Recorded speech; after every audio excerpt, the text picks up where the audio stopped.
मैं यहाँ पे पिछले 9-10 साल से मैं यहाँ पे रह रहा हूँ और जिस बंदे ने मेरे साथ फ्रॉड किया है वो मेरी गली में ही रहता था। पिछले 3 साल से किराए के मकान में रह रहा था और मतलब उसने मैं ऑलरेडी मतलब ओला ऊबर में गाड़ी चला रहा था तो मेरा काम ठीक से नहीं चल पा रहा था। इस वजह से मुझे किसी ने बताया, मतलब पता लगा कि ये इसका ओला मतलब टूर एंड ट्रैवल्स का काम है, तो आप एक बार इससे बात कर लो। तो मैं इससे बात करी तो इसने बोला कि हाँ मेरा टूर एंड ट्रैवल्स का काम है। तो उसी बेसिस पे मैं इससे मिला हुआ था, मैं परेशान था। तो इसने बोला कि कोई बात नहीं, मैं आपके साथ हूँ।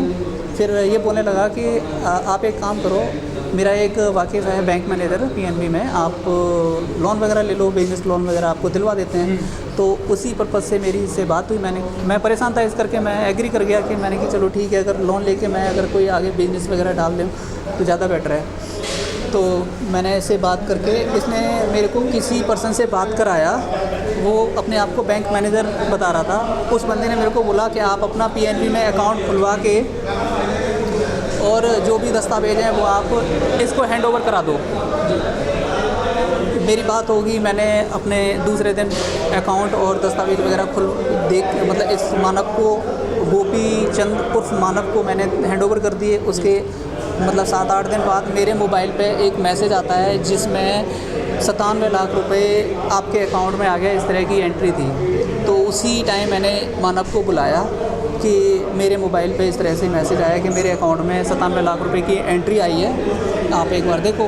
तो उसने मोबाइल देखा, मैसेज चेक किया, उसके बाद उसने मौका पाके वो मैसेज को डिलीट कर दिया। उसके बाद किसी पर्सन की कॉल आई मेरे मोबाइल पे ही, तो वो अपने आप को क्राइम ब्रांच की तरफ से बता रहा था, वो अपने आप को क्राइम ब्रांच की तरफ से बता रहा था। तो मैं और ज़्यादा डर गया, मैंने फ़ोन काट के फिर बोलने लगा कि आप ये वाली सिम मुझे दे दो, मैं आगे मतलब बात कर लेता हूँ। फिर ये मेरे से वो सिम लेके अपने मोबाइल में डाल के चला जाता है। शाम को ये आता है और बोलता है कि काम बन गया है आपका, मतलब कुछ सेटिंग वेटिंग करनी पड़ेगी, पैसे वैसे का वो करना पड़ेगा। मैं ऑलरेडी, हम लोग बहुत ज़्यादा डरे हुए थे, तो इस करके मतलब मेरे को कुछ और समझ में नहीं आया। मैंने कि जो है मतलब एक बार इस मुसीबत से निकलें। फिर मैंने इसको कभी ये 10,000, कभी 5,000, कभी 20, कभी 25, कभी 5, कभी 2, कभी 500, इस तरह से मेरे से ठगता गया। फिर धीरे धीरे करके मतलब कभी संदीप बडेरा के नाम से मेरे को ठगता रहा कि ये हमसे मिले हुए हैं, मतलब ये हमारे सीनियर हैं और मतलब हम लोग पहले कहीं साथ में रहे, या मतलब अपना रिलेशन बहुत अच्छा बना रहा था कि कभी इनकम टैक्स वालों से सेटिंग है, कभी क्राइम ब्रांच वालों से सेटिंग है, कभी पुलिस वालों से सेटिंग है, कभी कोर्ट में, कभी किसी से, मतलब ऐसे लोगों की धमकियां दे के और हमें डराता रहा और हमसे पैसे लेता रहा। तो आपने कभी इसको गिरफ्तार किया? हाँ जी सर, आपने कंप्लेंट तो सर मैंने कल की है। कल मुझे एसएचओ साहब अरोड़ा पैलेस पे मिले थे, तो मतलब पहले मेरे को इसके बारे में मैंने अपने आप में इंक्वायरी करी कि हाँ ये इस तरह से फ्रॉड ही है, मेरे साथ फ्रॉड हुआ है 11.5 लाख का। तो फिर कल अरोड़ा पैलेस पे मतलब मेरे को एसएचओ साहब मिले थे, तो मैंने अपनी कहानी पूरी उनके सामने रखी। उन्होंने तुरंत एक्शन लिया और शाम तक उसको अरेस्ट कर लिया। आपको क्राइम ब्रांच का बता रहे थे? क्राइम ब्रांच साहब लुधियाना का ही बता रहे थे, लुधियाना क्राइम ब्रांच। तो मेरे एसीपी साहब बोल रहे थे, पुलिस ऑफिसर बोल रहे थे कि आप कोई इनकम टैक्स हाँ जी सर, इनकम टैक्स हर दिन मतलब कोई सेटिंग सर ये 4 से 5 महीने का मैटर है, एक दिन का नहीं है। कभी कितने टाइम से चल रहा है ये सर लगभग 10 फरवरी के आसपास से स्टार्ट? नहीं, मेरा अकाउंट 31 जनवरी को स्टार्ट हुआ है, उसके बाद से ये काम चालू हो गया। ये काम चालू हो गया। कभी इनके साथ कोई लेडीज़ भी है साथ में? सर इनकी वाइफ हैं, इनकी मदर हैं। और जो अपने अभी आपने कितने लोगों के खिलाफ कंप्लेंट की है?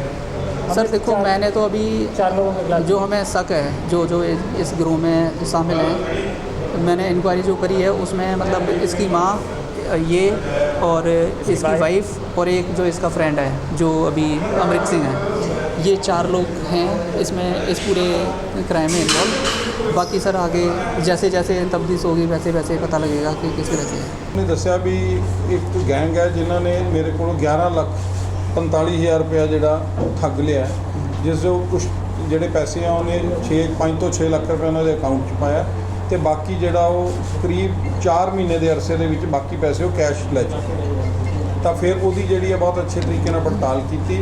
ਉਹਦੇ ਵਿੱਚ 2 ਵਿਅਕਤੀਆਂ ਨੂੰ ਗ੍ਰਿਫਤਾਰ ਕੀਤਾ ਹੈ, ਜਿਹਦੇ ਵਿੱਚ ਇੱਕ ਗੋਪੀ ਚੰਦ ਉਰਫ ਮਾਨਵ ਉਰਫ ਮਨੂ, ਜਿਸ ਦੀ 32 ਸਾਲ ਉਮਰ ਹੈ, ਤੇ ਇੱਕ ਅਮਰੀਕ ਸਿੰਘ ਹੈ ਜਿਹਦੀ ਉਮਰ 45 ਸਾਲ ਹੈ। 2 ਬੰਦਿਆਂ ਨੂੰ ਗ੍ਰਿਫਤਾਰ ਕਰਕੇ ਫਿਰ ਥੋਰਲੀ ਜਿਹੜਾ ਇਨਵੈਸਟੀਗੇਟ ਕੀਤਾ ਹੈ, ਜਿਸ ਦੇ ਵਿੱਚ ਇਹ ਵਿਅਕਤੀ ਜਿਹੜੇ ਇਹਨਾਂ ਦੇ ਵਿੱਚ ਜਿਹੜਾ ਕਿੰਗ ਪਿਨ ਹੈ ਉਹ ਗੋਪੀ ਚੰਦ ਉਰਫ ਮਨੂ ਹੈ। ਇਹਨਾਂ ਨੇ ਫਿਰ ਗਲਤ ਜਿਹੜੀਆਂ ਆਈਡੀਆਂ ਬਣਾ ਕੇ, ਜਿਵੇਂ ਕਿ ਇਨਕਮ ਟੈਕਸ ਡਿਪਾਰਟਮੈਂਟ ਦੀਆਂ ਤੇ ਸੀਨੀਅਰ ਪੁਲਿਸ ਆਫੀਸਰਸ ਦੀਆਂ ਤੇ ਪਲੱਸ ਜੁਡੀਸ਼ਰੀ ਦੇ ਕੁਝ ਆਫੀਸਰ ਦੀਆਂ WhatsApp ਤੇ ਈਮੇਲ ਆਈਡੀਆਂ ਜਿਹੜੀਆਂ ਬਣਾ ਕੇ ਉਸ ਤਰੀਕੇ ਨਾਲ, ਕਿਉਂਕਿ ਇਹ ਜਿਹੜਾ ਵਿਕਟਮ ਹੈ ਇਹਨੂੰ ਇੱਕ ਬੈਂਕ ਲੋਨ ਲੈਣਾ ਸੀ, ਇਹਨੇ ਬੈਂਕ ਲੋਨ ਦਾ ਝਾਂਸਾ ਦੇ ਕੇ ਇਹਨੂੰ 97 ਲੱਖ ਰੁਪਏ ਦਾ ਜਿਹੜਾ ਮਤਲਬ WhatsApp ਤੇ ਮੇਲ ਤੋਂ ਜਿਹੜਾ ਗਲਤ ਤਰੀਕੇ ਦੇ ਨਾਲ ਐਪਲੀਕੇਸ਼ਨ ਡਰਾਫਟ ਕਰਕੇ ਜਿਹੜਾ ਇਹਨੂੰ ਮੈਸੇਜ ਕਰਕੇ ਗੁੰਮਰਾਹ ਕਰਕੇ 97 ਲੱਖ ਰੁਪਇਆ ਨੂੰ ਇਹ ਜਤਾਤਾ ਵੀ ਤੇਰੇ ਅਕਾਊਂਟ ਦੇ ਵਿੱਚ ਜਿਹੜਾ ਮੈਂ 97 ਲੱਖ ਰੁਪਏ ਲੋਨ ਕਰਾ ਕੇ ਪਵਾਤਾ, ਬਟ ਉਹ ਸਾਰਾ ਫੇਕ ਸੀ। ਜਦੋਂ ਇਸ ਗੱਲ ਨੂੰ ਉਹਨੂੰ ਪਤਾ ਲੱਗਾ 97 ਲੱਖ ਹੈ, ਫਿਰ ਤੋਂ ਉਹਦੀ ਹਿਵਸ ਦੇ ਵਿੱਚ ਹੀ ਜਿਹੜਾ ਉਹਨੂੰ ਡਰਾ ਕੇ ਵੀ 97 ਲੱਖ ਰੁਪਏ ਦੇ ਵਿੱਚ ਇਨਕਮ ਟੈਕਸ ਅਫਸਰ ਨੂੰ ਵੀ ਪਤਾ ਲੱਗ ਗਿਆ, ਪੁਲਿਸ ਅਫਸਰ ਨੂੰ ਵੀ ਪਤਾ ਲੱਗ ਗਿਆ, ਇਹ ਹੁਣ ਜੁਡੀਸ਼ਰੀ ਕੋ ਵੀ ਮਸਲਾ ਚਲਾ ਜਾਣਾ ਤੇ ਹੁਣ ਤੈਨੂੰ ਇਸ ਗੱਲ 'ਚ ਤੇਰੇ ਖਿਲਾਫ ਮੁਕੱਦਮਾ ਦਰਜ ਹੋ। ਇਸ ਤਰੀਕੇ ਨਾਲ ਡਰਾ ਕੇ ਗਲਤ ਫੇਕ ਆਈਡੀਆਂ ਬਣਾ ਕੇ ਇਸ ਬੰਦੇ ਤੋਂ 11,45,000 ਰੁਪਏ ਦੀ ਜਿਹੜਾ ਇਹਨੇ ਠੱਗੀ ਮਾਰੀ ਸੀ।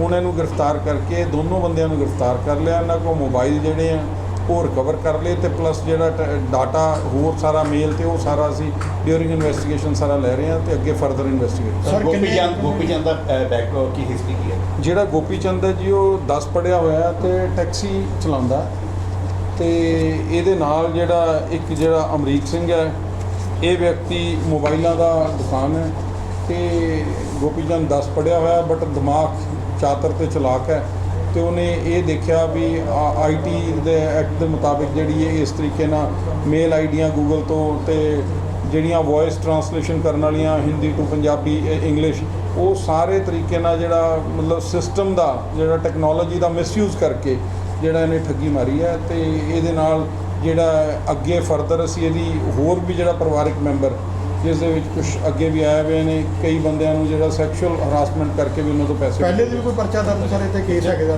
ਇਹਦਾ ਹਜੇ ਪ੍ਰੀਵੀਅਸ ਰਿਕਾਰਡ ਜਿਹੜਾ ਸਾਡੇ ਮੁਤਾਬਿਕ ਨਹੀਂ ਹੈ, ਪਰ ਫਿਰ ਵੀ ਅਸੀਂ ਕਈ ਵਾਰੀ ਕਿਸੇ ਹੋਰ ਥਾਣੇ ਜਾਂ ਬਾਹਰਲੇ ਕਈ ਵਾਰ ਪਰਚਾ ਦਰਜ ਹੁੰਦਾ ਉਹਦੀ ਇੰਟੀਮੇਸ਼ਨ ਨਹੀਂ, ਉਹ ਅਸੀਂ ਚੈੱਕ ਕਰ ਰਹੇ ਹਾਂ। ਜਿਹੜੀ ਲੜਕੀ ਦਾ ਇਹ ਸਹਾਰਾ ਲੈ ਕੇ ਕੀਤਾ ਉਹਦਾ ਵੀ ਕੋਈ ਹੈਗਾ? ਦੇਖੋ ਹਜੇ ਦੋਨਾਂ ਦੀ ਗ੍ਰਿਫਤਾਰੀ ਕੀਤੀ ਹੈ, ਇਹ ਅਰਲੀ ਹੋਊਗਾ, ਫਰਦਰ ਅਸੀਂ ਅੱਗੇ ਤੁਹਾਨੂੰ ਦੱਸਾਂਗੇ, ਪਰ ਸਾਡੀ ਤਫਤੀਸ਼ ਦੇ ਮੁਤਾਬਿਕ ਹਜੇ ਹੋਰ ਦੋਸ਼ੀ ਬਣ ਸਕਦੇ ਨੇ। ਇੱਥੇ ਦੇ ਰਹਿਣ ਵਾਲੇ ਇਹ ਦੋਨੋਂ ਜਿਹੜੇ ਹੈ ਲੁਧਿਆਣੇ ਦੇ ਰਹਿਣ ਵਾਲੇ ਹੈ, ਜਿਹੜਾ ਵਿਕਟਮ ਹੈ ਉਹ ਯੂਪੀ ਦਾ ਰਹਿਣ। ਇਹ ਸਰ ਸੋਸ਼ਲ ਮੀਡੀਆ ਤੇ ਕਿਸ ਤਰ੍ਹਾਂ ਮਤਲਬ ਕਿ ਇਹਨਾਂ ਨੂੰ ਕਿ ਖਾਲੀ ਆਪਣੀ ਵੈਬਸਾਈਟ ਜਾਂ ਕਿਸ ਤਰ੍ਹਾਂ ਕੱਤੇ ਕਰਦੇ, ਕਿਹੜੀ ਸੋਸ਼ਲ ਮੀਡੀਆ ਦੇ ਉੱਤੇ? ਇਹਦੇ ਨਾਲ ਫੋਨ ਦੇ ਉੱਤੇ ਹੀ ਤਾਲਮੇਲ ਕਰਨ ਤੋਂ ਬਾਅਦ ਫਿਰ ਫਿਜ਼ੀਕਲੀ ਮਿਲਦਾ ਰਿਹਾ, ਫਿਰ ਉਹਨੂੰ ਆ ਸਾਰੀਆਂ ਚੀਜ਼ਾਂ ਸਮਝਾਉਂਦਾ ਰਿਹਾ, ਫਿਰ ਉਸ ਤੋਂ ਬਾਅਦ ਉਹਨੂੰ ਗੁੰਮਰਾਹ ਕੀਤਾ, ਫਿਰ ਉਹਨੂੰ ਫੇਕ ਜਿਹੜਾ ਝੂਠਾ ਲੋਨ ਦਾ ਧਲਾਸਾ ਦਵਾਤਾ, ਫਿਰ ਉਸ ਤੋਂ ਬਾਅਦ ਇਹ ਮਿਡਲਮੈਨ ਬਣ ਕੇ ਆਪਣੇ ਫੋਨ ਦੇ ਉੱਤੋਂ ਅਫਸਰਾਂ ਦੀਆਂ ਜਿਹੜੀਆਂ ਅਮਰੀਕ ਸਿੰਘ ਜਿਹੜਾ ਦੂਸਰਾ ਇਹਦਾ ਕੋ-ਅਕਿਊਜ਼ਡ ਹੈ ਉਹਦੇ ਨਾਲ ਫੋਨ ਤੇ ਗੱਲ ਕਰਾਉਂਦਾ ਰਿਹਾ। ਔਰ ਅਮਰੀਕ ਸਿੰਘ ਇੱਕ ਅਫਸਰ ਬਣ ਕੇ ਕਦੇ ਉਹ ਇਨਕਮ ਟੈਕਸ ਅਫਸਰ ਬਣ ਜਾਂਦਾ ਸੀ, ਕਦੇ ਜੁਡੀਸ਼ਰੀ ਦਾ, ਕਦੇ ਪੁਲਿਸ ਅਫਸਰ ਬਣ ਕੇ ਫਿਰ ਉਹਨਾਂ ਗੱਲ ਕਰਾ ਕੇ ਉਹਨੂੰ ਸੈਟੀਸਫਾਈਡ ਕਰਾ ਕੇ ਵੀ ਮੈਂ ਤੇਰਾ ਇਹ ਅਫਸਰਾਂ ਰਾਹੀਂ ਇਹਨਾਂ ਰਾਹੀਂ ਜਿਹੜਾ ਤੇਰਾ ਕਰ ਰਿਹਾ, ਅਦਰਵਾਈਜ਼ ਤੈਨੂੰ 97 ਲੱਖ ਰੁਪਏ ਦੇ ਵਿੱਚ ਹੀ ਤੈਨੂੰ ਪ੍ਰੋਬਲਮ ਆ ਜਾਣੀ ਹੈ। ਤੇ ਉਸ ਹਿਵਸ 'ਚੋਂ ਵਿਚਾਰਾ ਡਰਦਾ ਮਾਰਾ ਆਪਣਾ 11,45,000 ਰੁਪਏ ਗਵਾ ਗਿਆ। ਗੋਪੀ ਚੰਦ ਔਰ Amrik Singh both are friends. ਕਿਸ ਤਰ੍ਹਾਂ ਇਕੱਠੇ ਸਰ? ਗੋਪੀ ਚੰਦ ਤੇ ਅਮਰੀਕ ਆਪਸ 'ਚ ਇੱਕ ਦੂਜੇ ਨੂੰ ਜਾਣਦੇ ਆ, ਦੋਨੋਂ ਰਲ ਕੇ ਠੱਗੀਆਂ ਮਾਰਦੇ ਆ, ਬਟ ਜਿਹੜਾ ਵਿਕਟਮ ਹੈ ਉਹ ਨਹੀਂ ਸੀ ਜਾਣਦਾ, ਬਟ ਉਹ ਇਹਨਾਂ ਨੂੰ ਜਨਵਰੀ ਤੋਂ ਹੀ ਜਾਣਨ ਲੱਗਾ ਸੀ। ਔਰ ਇਸੇ ਲੋਨ ਦੀ ਹਿਵਸ 'ਚ ਹੀ ਇਹਨਾਂ ਨੇ, ਕਿਉਂਕਿ ਇਕੁਅਲ ਪ੍ਰੋਫੈਸ਼ਨ ਸੇਮ ਹੈ, ਉਹ ਔਲਾ ਕੈਬ ਚਲਾਉਂਦਾ ਹੈ, ਟੈਕਸੀ ਚਲਾਉਂਦਾ। ਸਰ ਨਸ਼ਾ ਵੀ ਕਰਦੇ ਜੀ? ਨਸ਼ੇ ਵਾਲੀ ਕੋਈ ਗੱਲ ਨਹੀਂ, ਪਰ ਚਲਾਕ ਚੁਸਤ ਤੇ ਅਮੀਰ ਹੋਣ ਦੀ ਜਿਹੜੀ ਅੰਦਰ ਇਹਦੇ ਖੁਆਇਸ਼ ਬਹੁਤ। ਸਰ ਲੱਗਦਾ ਵੀ ਹੋਰ ਵੀ ਕੋਈ ਮਾਮਲਾ ਨਿਕਲੂਗਾ ਇਹਦੇ ਵਿੱਚੋਂ ਜੀ? ਦੇਖੋ ਇਹਦੇ ਵਿੱਚ ਅੱਗੇ ਅਸੀਂ ਫਰਦਰ ਇਨਵੈਸਟੀਗੇਟ ਕਰਾਂਗੇ। ਜਿਹੜੀ ਅਸੀਂ ਗੱਲ ਕਹਿ ਰਹੇ ਹਾਂ ਵੀ ਇਹਨੇ ਕਈਆਂ ਨੂੰ ਸੈਕਸ਼ੂਅਲ ਜਿਹੜੀ ਹੈ ਲੁੱਟ ਖਸੁੱਟ ਵੀ ਕੀਤੀ ਹੈ, ਉਹਦੇ ਵਿੱਚ ਕੋਈ ਲੇਡੀ ਇਨਵੋਲਵ ਹੈ, ਉਹ ਅਸੀਂ ਹਜੇ ਆਪਣੀ ਡਿਊਰਿੰਗ ਇਨਵੈਸਟੀਗੇਸ਼ਨ ਇਹਨਾਂ ਨੂੰ ਰਿਮਾਂਡ ਲੈ ਕੇ ਫਿਰ ਅੱਗੇ ਫਰਦਰ ਜਿਹੜਾ ਉਹਦਾ ਰੋਲ ਐਗਜ਼ਾਮਿਨ ਹੋਊਗਾ ਉਹਦੇ ਮੁਤਾਬਿਕ ਅਗਲੀ ਗ੍ਰਿਫਤਾਰੀ